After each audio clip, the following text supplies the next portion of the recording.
بسم اللہ الرحمن الرحیم اللہم صلی علی سیدنا و مولانا محمد بارک وسلم صلاۃ و سلام علیک یا رسول اللہ صلی اللہ تعالی علیہ وآلہ وسلم۔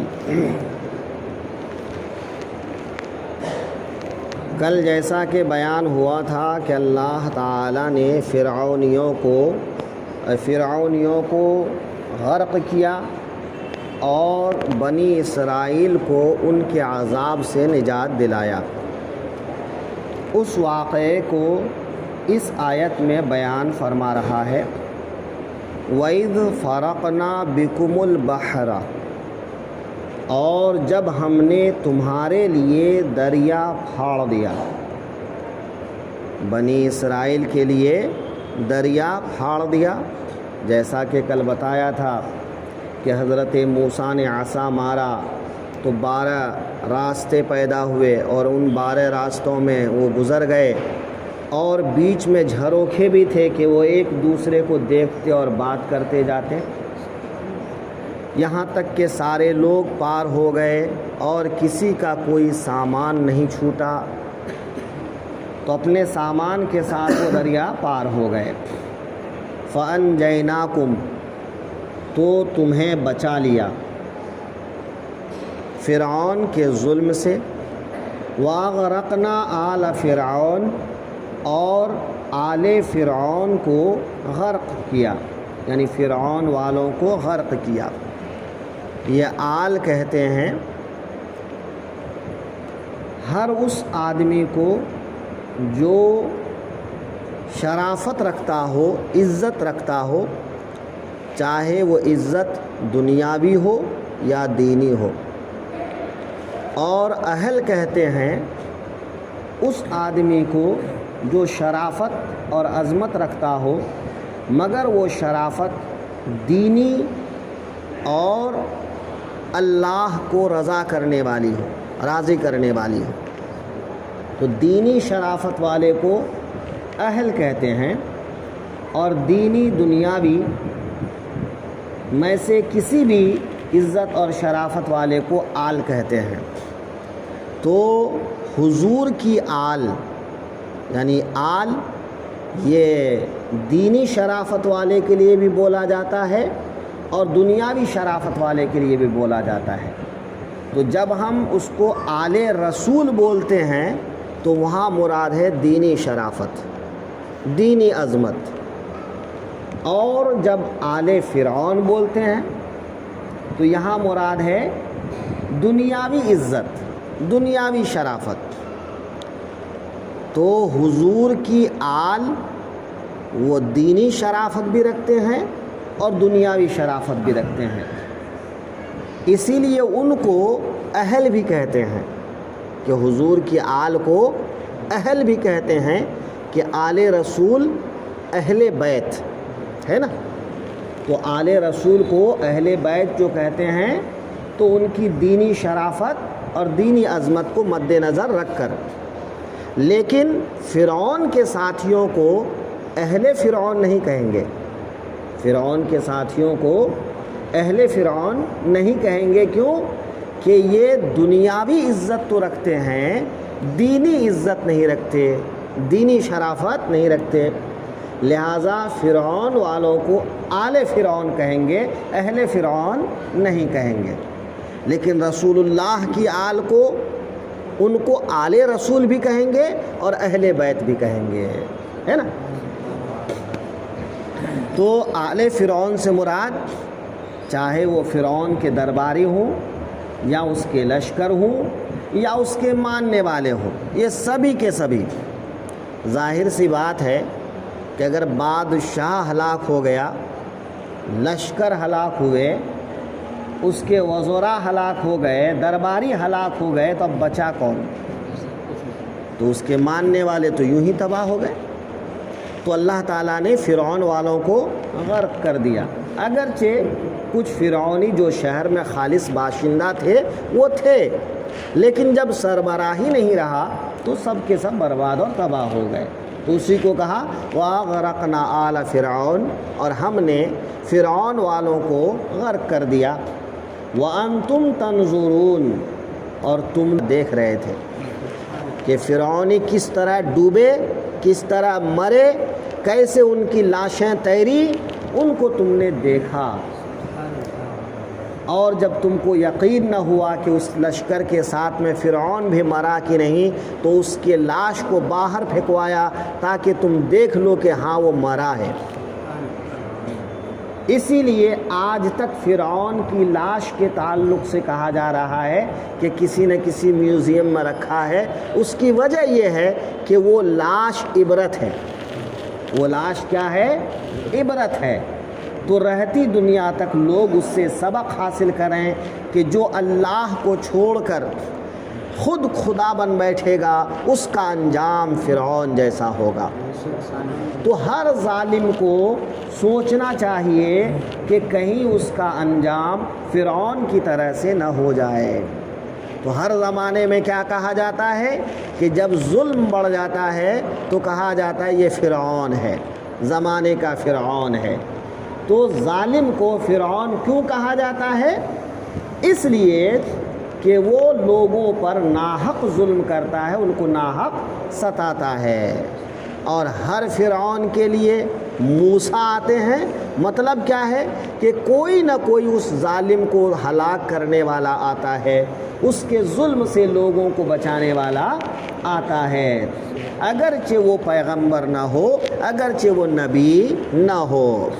کیونکہ اب جو ہے ہمارے آخری نبی صلی اللہ علیہ وسلم کے بعد کسی نبی کا آنا ممکن نہیں۔ تو اگر کوئی مسلمان آج ایسا جملہ بولتا ہے کہ ہر فرعون کے لیے موسیٰ آتے ہیں، تو مطلب یہ ہے کہ ان کو نجات دلانے والا، اگرچہ وہ نبی نہیں، اگرچہ وہ رسول نہیں، کیونکہ کسی نبی اور رسول کا پیدا ہونا محال ہے۔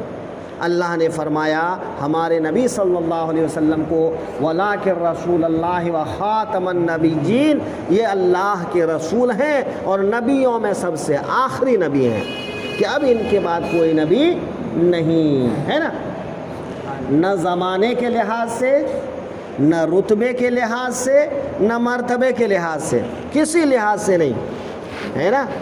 یہ میں اس لیے کہہ رہا ہوں تاکہ ادھر والوں سے امتیاز ہو جائے، فرق ہو جائے۔ ادھر والے سمجھتے ہیں نا، تو وہ کیا بولتے ہیں؟ وہ کہتے ہیں کہ اگر حضور کے زمانے میں یا ان کے زمانے کے بعد کوئی نبی آئے تو حضور کے آخری نبی ہونے میں کوئی فرق نہیں پڑے گا، ہے نا؟ معاذ اللہ، صد بار معاذ اللہ، کوئی فرق نہیں پڑے گا، کیونکہ حضور اصلی نبی ہوں گے اور یہ ذلی ہوں گے، وہ ذاتی ہوں گے اور یہ عرضی ہوں گے۔ تو یہ ذاتی اور عرضی کا فرق یا ذلی اور حقیقی کا فرق، قرآن میں ایسا کوئی فرق نہیں ہے۔ قرآن نے مطلقاً کہا وَلَٰكِن رَّسُولَ اللَّهِ وَخَاتَمَ النَّبِيِّينَ، تو یہ خاتم النبیین میں کوئی عرضی، رتبی یا ذلی نبی کا کوئی شوشہ نہیں چھوڑا۔ بھئی مطلق اطلاق پر جاری ہوتا ہے کہ جب کوئی بات مطلقاً بولی جاتی ہے تو اس کا وہی مطلب ہوتا ہے جو سب سمجھتے ہیں، جو عام آدمی سمجھتے ہیں۔ تو خاتم نبوت سے لوگ یہی سمجھتے ہیں کہ اب کوئی دوسرے نبی نہیں آئیں گے، اور اسی کو صحابہ نے سمجھا، تابعین نے سمجھا، تبع تابعین نے سمجھا، اولیاء اللہ بزرگان دین نے سمجھا، 1400 برس تک لوگ یہی سمجھتے آئے۔ ہاں، دیوبند کا بانی مولوی قاسم نانوتوی نے کچھ الگ سمجھا اور یہ کہنے لگا کہ اب سے پہلے لوگوں کو سمجھ میں نہیں آیا تھا جو بات مجھے سمجھ میں آ گئی۔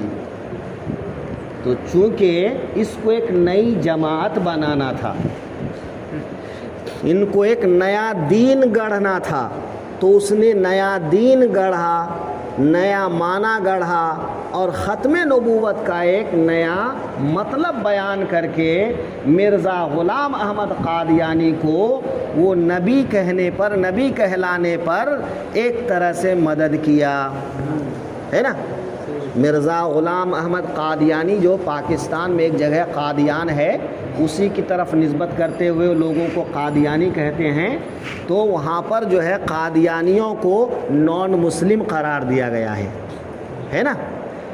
ان کے پاسپورٹ پہ لکھا رہتا ہے قادیانی، اور جس کے پاسپورٹ پہ قادیانی لکھ دیا جاتا ہے وہ سعودیہ عربیہ نہیں جا سکتا ہے، وہ حج کو نہیں جا سکتا ہے، وہ عمرہ کو نہیں جا سکتا ہے، کیونکہ قادیانی لکھ دینے کا مطلب یہ ہوا کہ وہ مسلمان نہیں ہے۔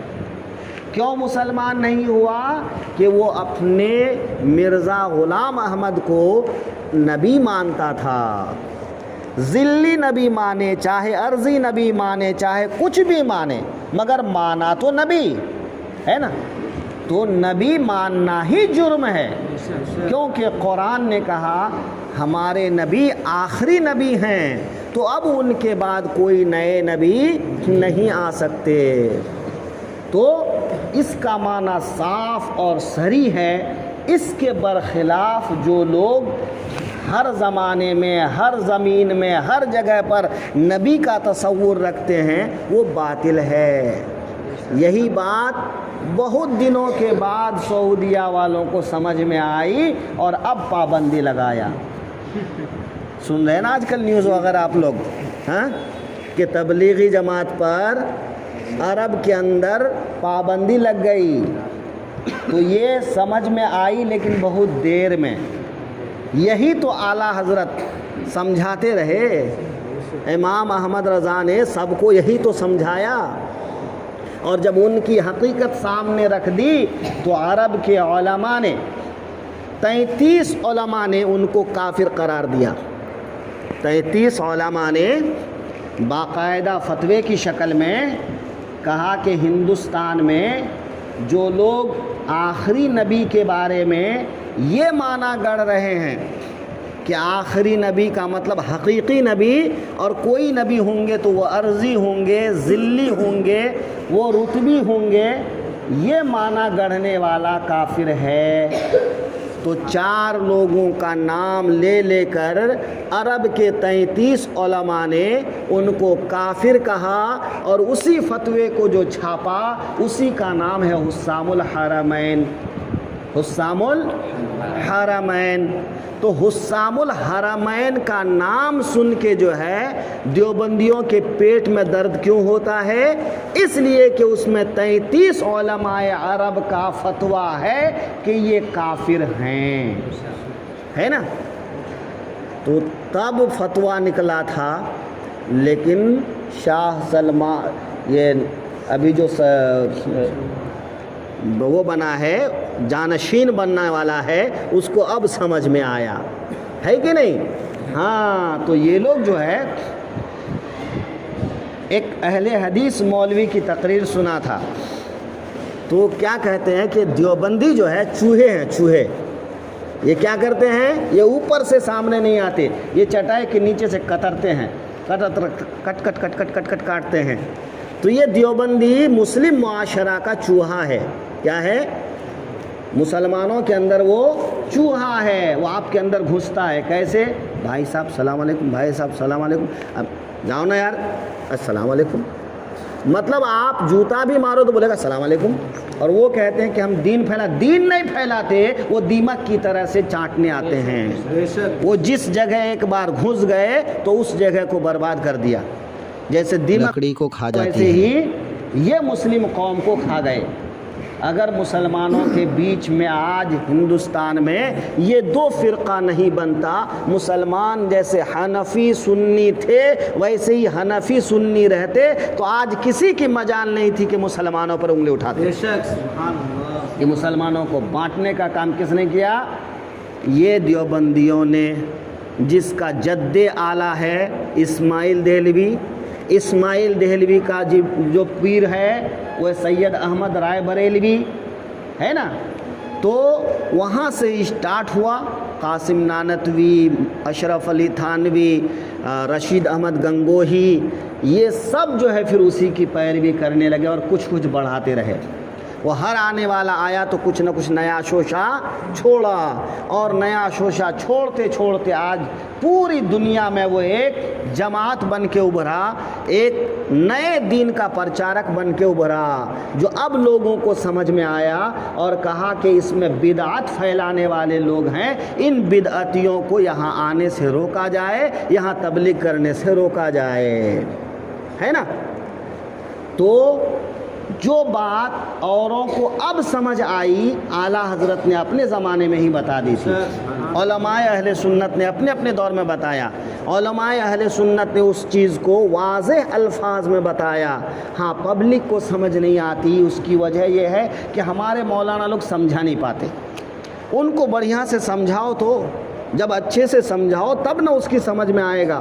جب بیچارے خالی یہی بولیں گے دیوبندی سے نکاح مت کرو، دیوبندی کے ساتھ شادی مت کرو، دیوبندی کو سلام مت کرو، دیوبندی کے پیچھے نماز مت پڑھو، کیسے لوگوں کو سمجھ میں آئے گا؟ کیوں نہ نماز پڑھیں، کیوں نہ سلام کریں، کیوں نہ شادی بیاہ کریں؟ ان کو ایسے سمجھائیے کہ یہ قرآن کے منکر ہیں۔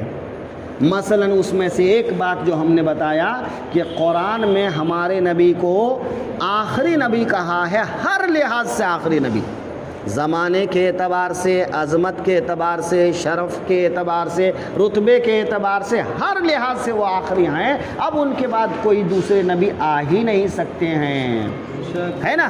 اور یہی قرآن کا معنی صحابہ نے سمجھا، رسول اللہ نے وہی سمجھایا کہ اگر میرے بعد کوئی نبی ہوتے تو وہ عمر ہوتے، لیکن میرے بعد کوئی نبی نہیں، لا نبی بعدی کہہ کر کے رسول اللہ نے فرما دیا کہ عمر بھی نبی نہیں اور قیامت تک کوئی نبی نہیں، کہ میرے بعد کوئی نبی نہیں، اور اسی مفہوم کو سب نے سمجھا۔ تو اب اگر یہ اپنے آپ کو صحابہ سے بھی اوپر سمجھتے ہیں تو سمجھ ہے کہ ان کو سمجھ میں نہیں آیا اور ان کو سمجھ میں آ گیا، یہ کیسے ہو سکتا ہے نا۔ مگر یہ بات اگر یہ پبلک میں عام کریں گے تو کوئی ان کے پیچھے نہیں جائے گا چلہ میں، نہ کوئی 40 دن والا جائے گا، نہ کوئی 4 دن والا جائے گا، نہ کوئی ان کے پیچھے پاجامہ اٹھا کے دوڑے گا، کوئی نہیں جائے گا۔ اس لیے یہ لوگ یہ بات نہیں بتاتے ہیں، یہ بتاتے ہیں اللہ اللہ کرو، اللہ اللہ کرو، اللہ اللہ، اللہ اللہ کریں گے لیکن رسول اللہ کو چھوڑ کے کیسے کریں گے، ہے نا بھئی؟ اللہ اللہ کرو لیکن رسول اللہ کے ساتھ میں کرو نا۔ اور یہ رسول اللہ کو چھوڑ دینا چاہتے ہیں، یہ رسول اللہ کی عزت عظمت کو گھٹانا چاہتے ہیں، یہ اس میں جو ہے پابندی لگانا چاہتے ہیں، ہے نا۔ تو کیسے کودو گے بھئی؟ کہاں سے جاؤ گے؟ ڈائریکٹ تو چھت کے اوپر سے نیچے نہیں آ سکتے، سیڑھی لگتی ہے، تو جنت میں ڈائریکٹ پہنچ جاؤ گے؟ جنت میں جانا ہے تو مدینہ ہو کے جانا پڑے گا۔ ہاں وہ سب جانے دیجئے، وہ سب بولنے کی چیز نہیں ہے، لیکن سمجھ تو گئے ہیں نا آپ لوگ۔ ہاں تو اب اس کو سمجھیے، دور رہیے ان لوگوں سے اور اپنے پاس میں آئیے تو خالی کچھ نہیں، صلی اللہ علی النبی الامی وآلہ وصحبہ بارک وسلم، یا رسول اللہ، یا حبیب اللہ، یا نبی اللہ، خالی ایسا بولتے رہیے۔ 5 منٹ بولیں گے کہ بھاگ جائے گا۔ ہاں لڑنے جھگڑنے کی کوئی ضرورت نہیں، خالی کوئی دیوبندی اگر آپ کو تنگ کرتا ہے تو آپ اس کے سامنے یا رسول اللہ، یا حبیب اللہ، یا علی مشکل کشا، یا غوث المدد کہتے رہیے۔ وہ 5 منٹ میں بھاگے گا، 2-4 دن آئے گا، اس کے بعد آپ کے پاس ہی نہیں آئے گا، بولے گا یہ بندہ اپنے پلے میں آنے والا نہیں ہے نا۔ تو ان کو جھگڑ کے کوئی فائدہ نہیں، لڑائی کر کے کوئی فائدہ نہیں، بھگانے کا ایک ہی طریقہ ہے نا۔ اللہ تبارک و تعالی ہم سب کی حفاظت فرمائے۔ تو اللہ تعالیٰ نے کیا فرمایا؟ اور جب ہم نے تمہارے لیے دریا پھاڑ دیا اور تمہیں بچا لیا اور فرعون والوں کو تمہاری آنکھوں کے سامنے ڈبو دیا، اس حال میں کہ تم ان کو دیکھ رہے تھے کہ وہ کیسے ڈوبے، کیسے مرے، کس طرح سے ہلاک و برباد ہوئے، تو ظالموں کی ہلاکت آپ اپنی نظروں سے دیکھیں گے، بشرطے کہ آپ ایمان پر مضبوطی کے ساتھ قائم رہیں، عمل کرتے رہیں، ظالم خود بخود ہلاک ہو جائیں۔